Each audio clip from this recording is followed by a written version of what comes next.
Hello everyone, welcome to the channel the Jorav classes. और मैं कपिल शांडिल है, एक बार फिर से आपका स्वागत करता हूं ईवीएस की क्लास में। इंडिया फिजिकल हम कर रहे हैं और उसका कुछ पोर्शन जो है हम कवर करते जा रहे हैं।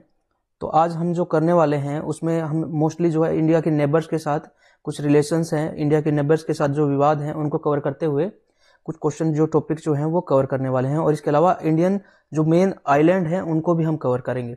जो हम कुछ पोर्शन कर चुके हैं, लेकिन कुछ आइलैंड जो है जो एग्जाम में पूछे जाते हैं वो मैंने उस क्लास में कवर नहीं किए थे, तो हम यहाँ कवर करेंगे। चलिए जल्दी से क्वेश्चन को रीड करते हैं और शुरू करते हैं हमारी class. Indus water agreement was signed in 1960 AD between which two countries. मतलब सिंधु जल समझौता किन देशों के मध्य 1960 ईस्वी में जो है वो हुआ था। तो सिंधु जल समझौता जो है एक विवादित समझौता है जो अक्सर हाईलाइट रहता है कि भारत जो है सिंधु नदी का पानी रोक लेगा, पाकिस्तान कहता है हम अटैक कर देंगे। ठीक है, तो ऐसा हमने कई बार न्यूज में देखा है। तो ये जो है भारत और पाकिस्तान के बीच का जो है एक समझौता है जो कि 1960 में हुआ था। और ये समझौता जो है वो इस वजह से करना पड़ा था कि कुछ रिवर्स ऐसी है जो कुछ इंडिया में ओरिजिनेट होती है और पाकिस्तान के अंदर जाती है।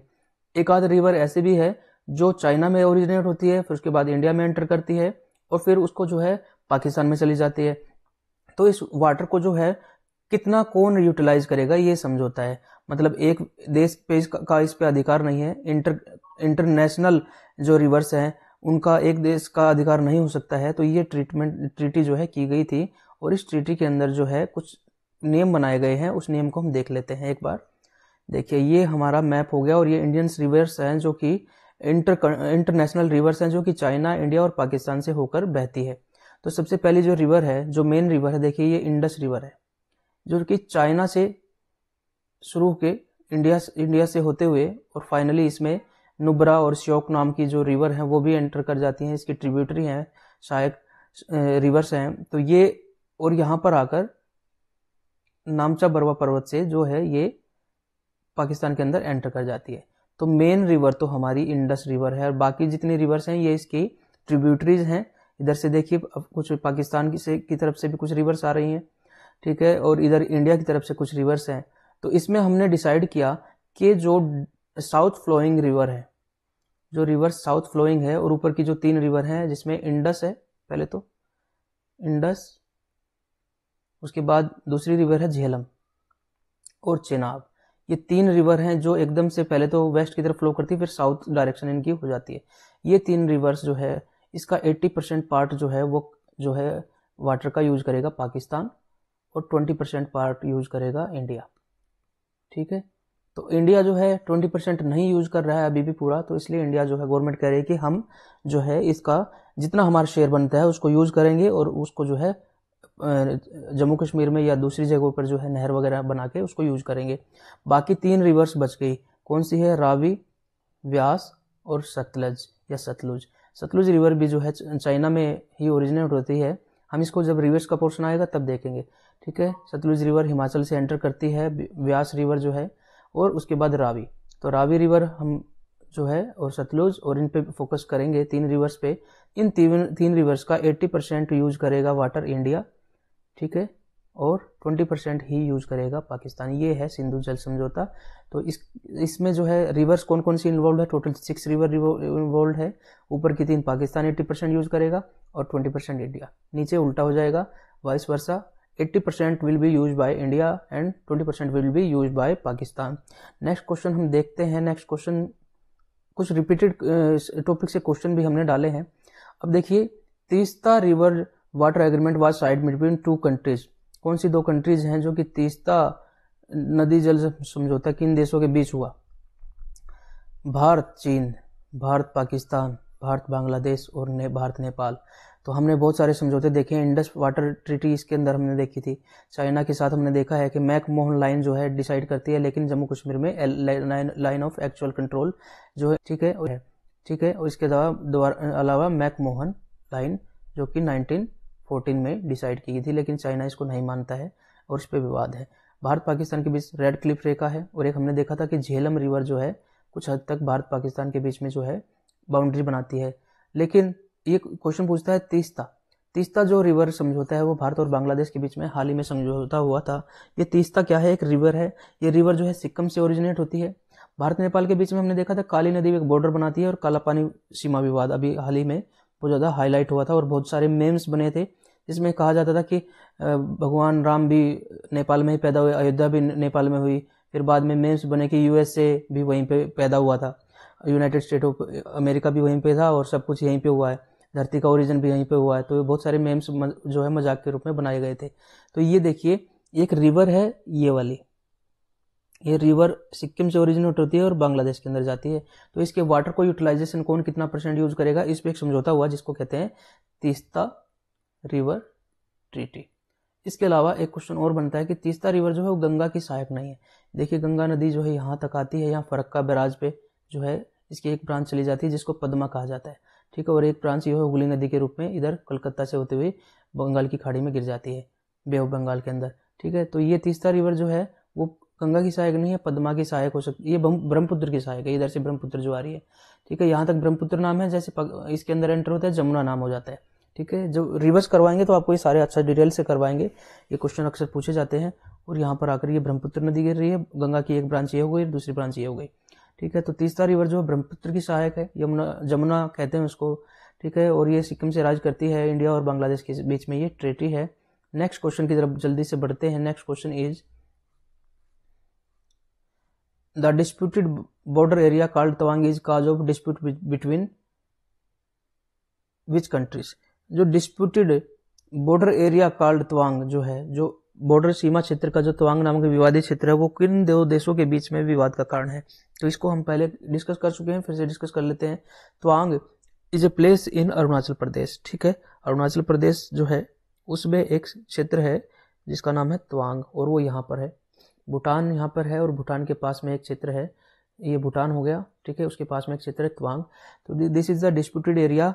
अभी ये इंडिया के पास है लेकिन चाइना इस पे अपना क्लेम करता है, तो इंडिया चाइना के बीच में ये विवाद का क्षेत्र है, ठीक है। इसके अलावा इंडिया चाइना का एक और क्षेत्र हमने देखा था जो कि जम्मू कश्मीर के अंदर है। जम्मू कश्मीर में अक्साई चीन जो है वो अभी भी जो है चाइना के पास है, तो ये भारत इस पे अपना क्लेम करता है। नेक्स्ट क्वेश्चन इज, अच्छा हाल ही में एक विवाद हुआ था जिसको कहते हैं डोकलाम विवाद। तो देखिए ये जो क्षेत्र है, ये वाला जो क्षेत्र है, ये जो गहराई वाला क्षेत्र है, यहाँ पर एक क्षेत्र है जिसका नाम है डोकलाम।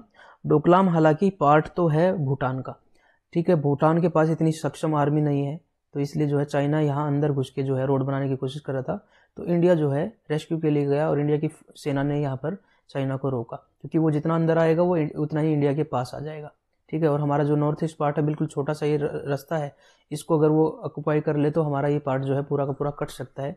तो स्ट्रेटेजिक लोकेशन जो हो सकती है, इसलिए भारत डोकलाम विवाद में जो है कूदा था। डोकलाम भी हमने देख लिया है।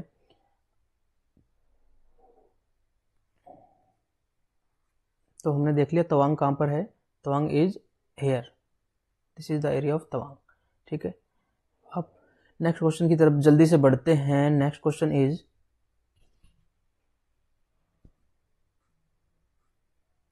Bordering Afghanistan country join with which of the only state of India. जो हमारी बॉर्डर पे अफगानिस्तान नाम की कंट्री है जिसके साथ हमारा शॉर्टेस्ट बॉर्डर है 106, वो किस स्टेट ऑफ इंडिया से जो है ज्वाइन करती है। भारत अफगानिस्तान देश की सीमा भारत के किस एकमात्र राज्य के साथ मिलती है। तो our answer is Jammu and Kashmir. Jammu and Kashmir के साथ ही बस अकेले एक राज्य के साथ जो है उसकी सीमा जो है ज्वाइन करती है, ठीक है। ये हो गया जम्मू एंड कश्मीर। जम्मू एंड कश्मीर में ये पाकिस्तान गया है, तो इधर से थोड़ा सा क्षेत्र अफगानिस्तान से हमारा अटैच है जो कि पीओके का पार्ट है, क्योंकि पीओके पे हम क्लेम करते हैं। तो ये हम 106 किलोमीटर जो है अफगानिस्तान के साथ हमारा बॉर्डर ज्वाइन करता है केवल जम्मू कश्मीर के साथ, ठीक है। नेक्स्ट क्वेश्चन इज, देख लेते हैं यहाँ पर, ये देखिए थोड़ा सा हिस्सा जो है जम्मू कश्मीर का अफगानिस्तान के साथ है, इसको डूरंट रेखा कहा जाता है। भारत और अफगानिस्तान के बीच की जो लाइन है उसको डूरंट लाइन कहा जाता है, जो कि सीमा विभाजन का काम करती है। Now the next question is,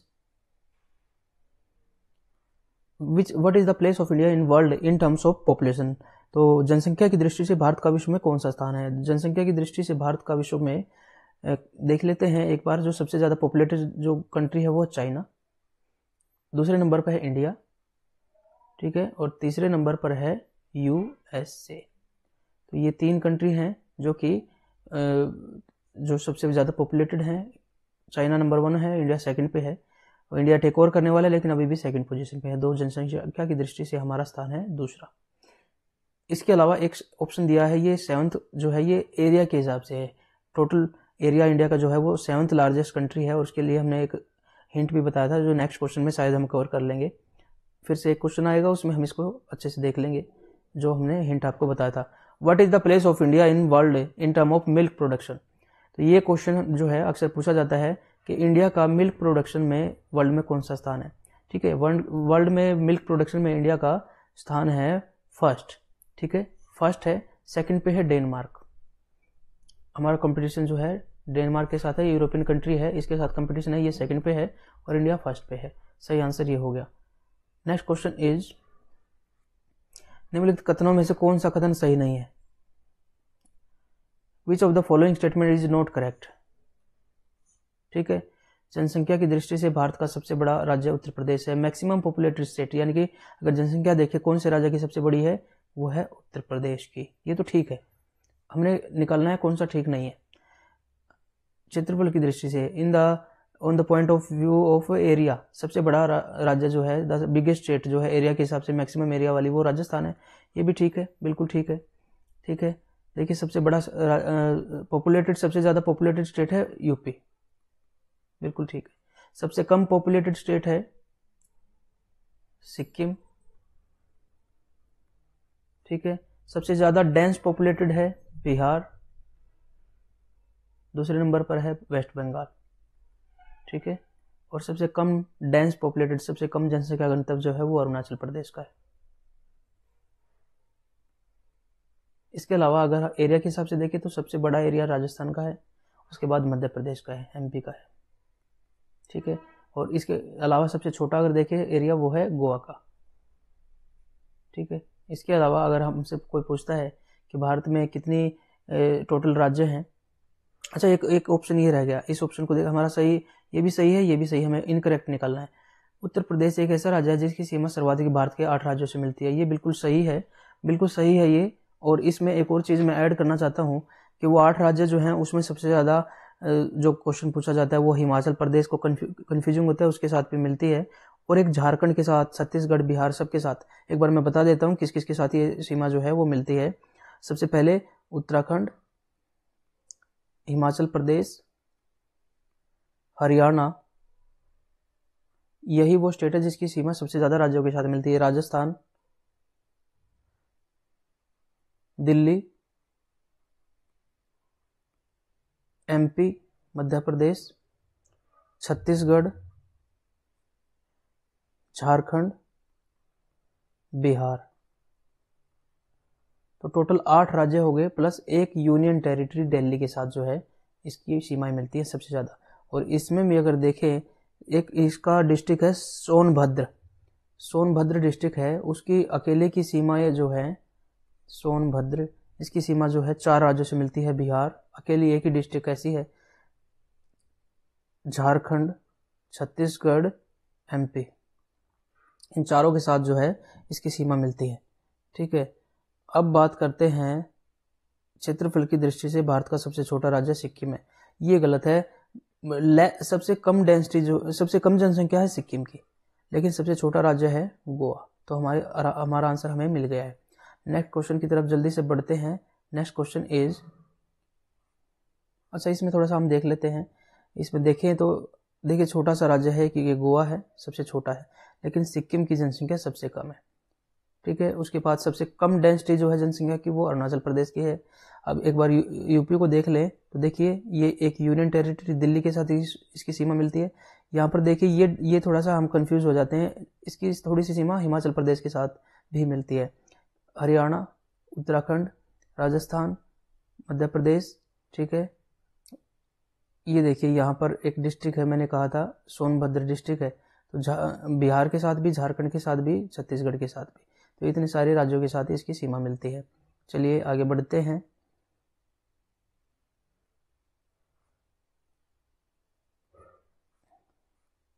Which of the following statement is not true? Which of the following statement is not true? जो देखिए नीचे दिए कथनों में से कौन सा कथन सत्य नहीं है, मतलब एक कथन सत्य नहीं होगा, बाकी तो सही हो गए। सर्वाधिक जनसंख्या घनत्व वाला राज्य बिहार का है, बिल्कुल मोस्ट डेंसली पॉपुलेटेड स्टेट जो है वो बिहार है। ये 2011 का जो सेंसस हुआ था और उसमें एनपीआर शुरू हुआ था सबसे पहले, ठीक है। तो एनपीआर सबसे पहले कब शुरू हुआ ये क्वेश्चन पूछ लेते हैं। 2011 का सेंसस जो हुआ था उसमें शुरू हुआ था, और बिहार सबसे ज़्यादा डेंसली पॉपुलेटेड है, और इसके बाद जो है वेस्ट बंगाल दूसरे नंबर पर है। तो सबसे ज़्यादा ये बिल्कुल ठीक हो गया, तो ये तो हमारा आंसर हो ही नहीं सकता। क्षेत्रफल की दृष्टि से भारत का सबसे छोटा राज्य गोवा है, बिल्कुल स्मॉलेस्ट स्टेट जो है वो गोवा है, ये भी सही है। उसके बाद वर्तमान में भारत में कुल केंद्र शासित प्रदेशों की संख्या जो है 8 है, ठीक है। वो कैसे है मैं आपको बता देता हूँ कि अभी भी जो है J&K को जो है यूटी ही बनाया हुआ है, हालांकि बाद में राज्य बनाया जाएगा, और एक यूटी लद्दाख भी है, ठीक है। तो इसके अलावा देखिए पहले जो हमारे पास यूनियन टेरिटरी थी 7 थी, तो 2 बढ़ गई हैं तो 9 होनी चाहिए। लेकिन जब 370 धारा हटाई गई थी और उसके बाद जो है जम्मू कश्मीर को एक अलग यूनियन टेरिटरी बनाया गया और लद्दाख को एक अलग यूनियन टेरिटरी बनाया गया, तो टोटल 9 हो जाने चाहिए। लेकिन एक यूनियन टेरिटरी थी जिसका नाम है दादर नगर हवेली, और एक थी दमन एंड दीव, ये अलग अलग यूनियन टेरिटरी थी। तो इसी जो है समय पर इन दोनों को मिला के एक यूनियन टेरिटरी बना दिया गया है। दादर नगर हवेली एंड दमन दीव इस नाम से एक यूनियन टेरिटरी कर दी गई है। तो होनी तो चाहिए थे 9, लेकिन रह गए हैं 8। बाद में जब जम्मू कश्मीर भी बनेगा तो ये 7 रह जाएंगे, ठीक है। सर्वाधिक जनसंख्या हो गई, क्षेत्रफल की दृष्टि से हो गया। वर्तमान में कुल केंद्र से शासित प्रदेश फिलहाल 8 ही हैं। भारत का सबसे घनी आबादी का क्षेत्र का केंद्र शासित प्रदेश चंडीगढ़ है, most densely populated union territory जो वो चंडीगढ़ है, ये गलत है। सबसे ज़्यादा डेंसली पॉपुलेटेड जो यूनियन टेरिटरी है वो है NCT, national capital territory Delhi, ठीक है। ये सबसे ज़्यादा डेंसली पॉपुलेटेड है यूनियन टेरिटरी की बात करें तो, और राज्य में देखें तो बिहार सबसे ज़्यादा पॉपुलेटेड है। नेक्स्ट क्वेश्चन जो है एक बार देख लेते हैं, जो हमारी आज की सिचुएशन है। हमने देखा है कि क्या किया गया है 370 धारा खत्म करने के बाद। This area is designated as Ladakh, ठीक है। यह एरिया जो है लद्दाख डेजिग्नेट कर दिया है यूनियन टेरिटरी, और बाकी जो हिस्सा है ये जो बचा हुआ है J&K, इसको यूनियन टेरिटरी बना दिया गया है। तो एक क्वेश्चन पूछा जाता है कि सबसे ज़्यादा नॉर्थ में कौन सा स्थान है, कौन से राज्य में। तो लद्दाख नहीं है, ये यहाँ पर इंदिरा कोल जो ये हमको काउंट करते हैं, इंदिरा कोल ये वाला स्थान जो है जम्मू कश्मीर में है, ठीक है। लद्दाख में नहीं है। सबसे जो अगर पूछ लिया जाए सबसे नॉर्दर्न मोस्ट प्लेस जो है इंदिरा कोल वो कौन से राज्य में है, तो वो जम्मू कश्मीर में है। Next question is which of the following pair is not correctly matched. कौन सा पेयर जो है करेक्टली मैच नहीं किया गया है, मतलब 3 पेयर ठीक से मैच होंगे और एक गलत मैच होगा, हमको निकालना है। क्वेश्चन को समझे, कई बार हम इसको ढंग से नहीं पढ़ते, हमारे आंसर जो है गलत हो जाते हैं, और 1 2 3 क्वेश्चन ऐसे निकल जाए तो आप एग्जाम से आउट हो जाते हैं। इसलिए इसको थोड़ा सा ध्यान रखें कि क्वेश्चन को ढंग से पढ़ें। कभी कभी 4 ऐसे क्वेश्चन दे देगा सुमेलित नहीं है और 5वां दे देगा सुमेलित है, तो आप उसको भी नहीं काउंट कर लेते हैं। तो इसको आप जरूर सर्कल करें जब अटेम्प्ट करते हैं क्वेश्चन, क्योंकि presence of mind he count होती है। आप बहुत बढ़िया तैयारी करके जाएं, वो दिन डिसाइड करेगा कि आप सिलेक्ट होंगे कि नहीं होंगे। तो आप उस दिन बिल्कुल जो है काल्म माइंड से जाइए, पूरा रेस्ट करके जाइए और अच्छे से नहा धो के बिल्कुल फ्रेश तैयारी के साथ जाइए। भारत का सबसे दक्षिणतम राज्य तमिलनाडु है। सबसे दक्षिणतम स्टेट अगर काउंट करेंगे तो भारत का बिल्कुल दक्षिणतम राज्य जो है तमिलनाडु है, ये बिल्कुल ठीक है, ठीक है। भारत का पश्चिमतम राज्य गुजरात है, बिल्कुल गुजरात का जो सर क्रीक है उसको हमने बताया था कि ये सबसे ज़्यादा है, वेस्ट में है, और यहाँ पर एक स्थान है गौर माता, इस स्थान को जो है सबसे ज़्यादा वेस्ट का पार्ट माना जाता है। 68 डिग्री एंड 7 मिनट पे जो है लॉन्गिट्यूड पे स्थित है। भारत का सर्वाधिक पूर्व में स्थित राज्य अरुणाचल प्रदेश है, बिल्कुल ये भी ठीक है। 97 डिग्री 25 मिनट पे जो है ये स्थित है अरुणाचल प्रदेश, और इसमें वलांगू डिस्ट्रिक्ट में दीफू नामक स्थान है जो कि सबसे ज़्यादा वेस्ट में काउंट किया जाता है।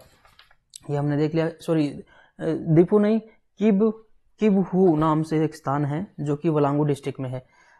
भारत का सर्वाधिक उत्तर में स्थित राज्य है लद्दाख, तो ये हमने काउंट कर लिया था अभी थोड़ी देर पहले कि सबसे ज़्यादा उत्तर में जो है नॉर्दर्न मोस्ट जो है वो J&K है, तो ये हमारा गलत है। तो इसलिए हमारा सही आंसर, क्योंकि इनमें से एक सुमेलित नहीं है, ये छाटना था, हमारा आंसर हो गया।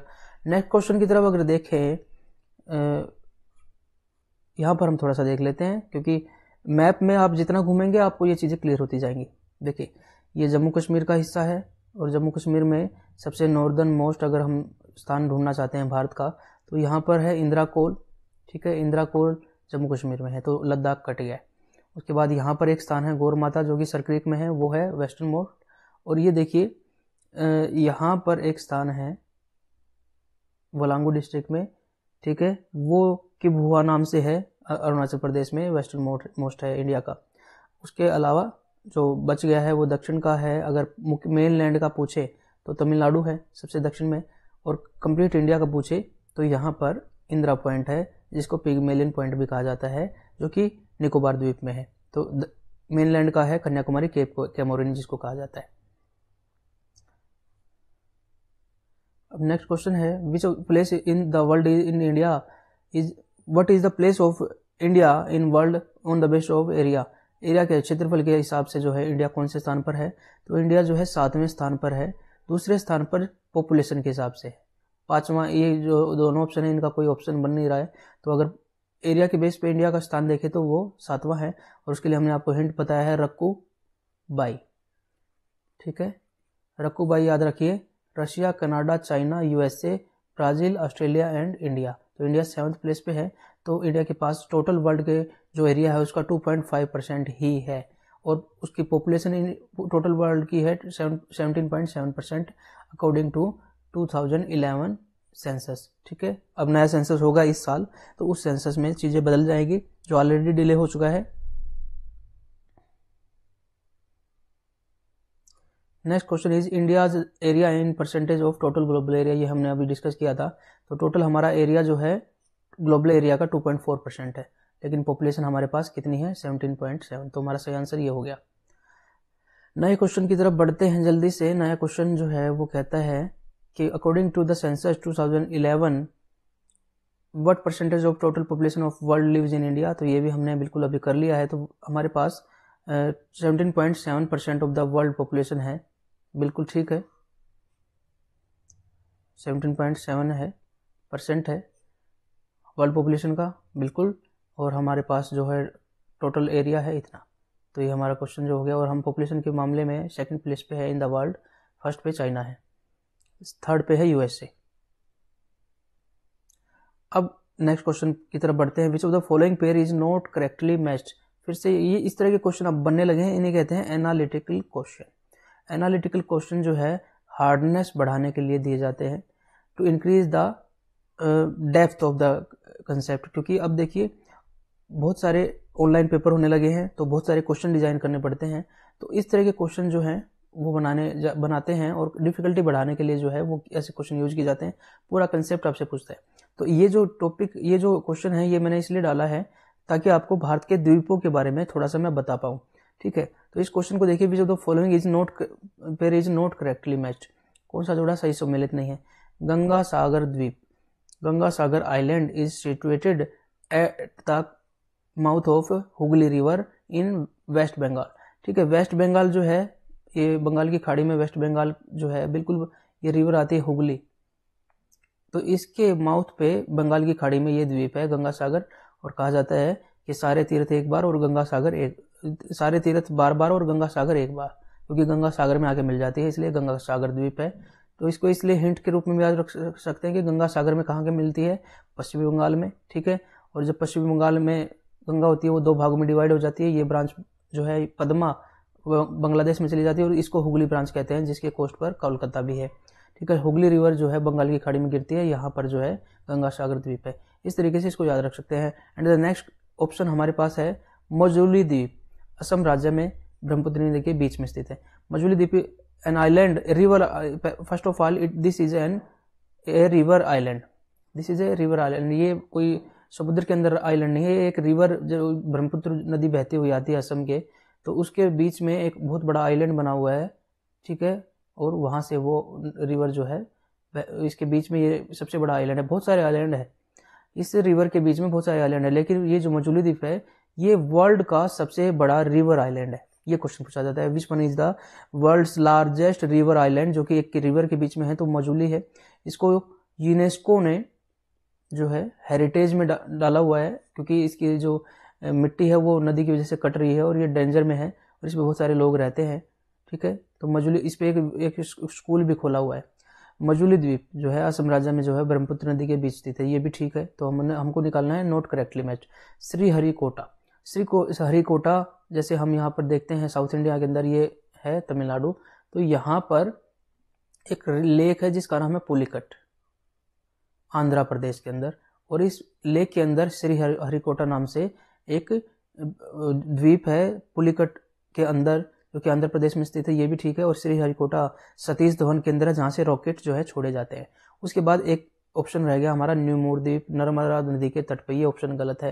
नर्मदा नदी के तट पे जो आइलैंड है उसका नाम जो है न्यूमोरे नहीं है, ठीक है, उसका नाम है अलियाबेट।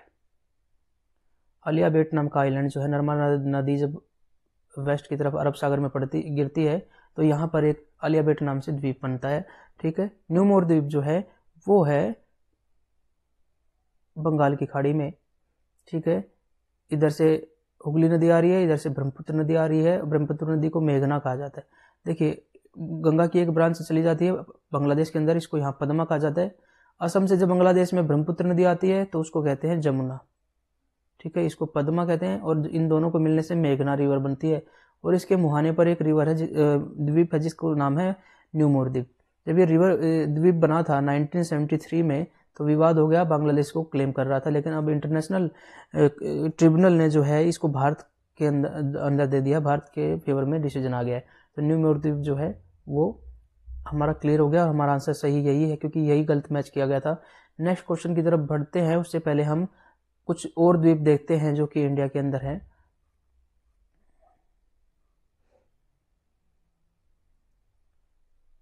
देखिए, हमने अंडमान निकोबार को पढ़ लिया है। आइलैंड्स जो थे, आइलैंड का ग्रुप जो था, सबसे बड़ा आइलैंड ग्रुप जो है सबसे ज़्यादा वो अंडमान निकोबार में है। इसके अलावा हमने लक्षद्वीप को भी पढ़ लिया था। ठीक है, अंडमान में हमने देखा था कि नॉर्थ अंडमान, मिडल अंडमान, उसके बाद साउथ अंडमान, और फिर उसके बाद लिटिल अंडमान। ठीक है, लिटिल अंडमान जो है, और इसके बीच में हमने देखा था कि 10 डिग्री जो है लेटीट्यूड चैनल जो है आता है। उसके बाद आ जाता है कार निकोबार, ठीक है, ग्रेट निकोबार। ठीक है, इस तरीके से car Nicobar, little Nicobar, car Nicobar, little और ग्रेट निकोबार।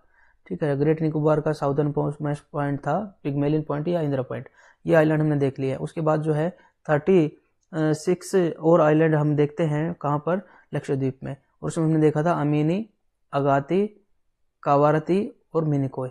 इस तरीके से जो है ये ग्रुप है जो कि इसके अंदर है। वैसे तो अरेबियन सी में इंडिया के 43 आइलैंड है, लेकिन अगर इससे पूछे तो 36 आइलैंड हैं जो कि इसके अंदर है।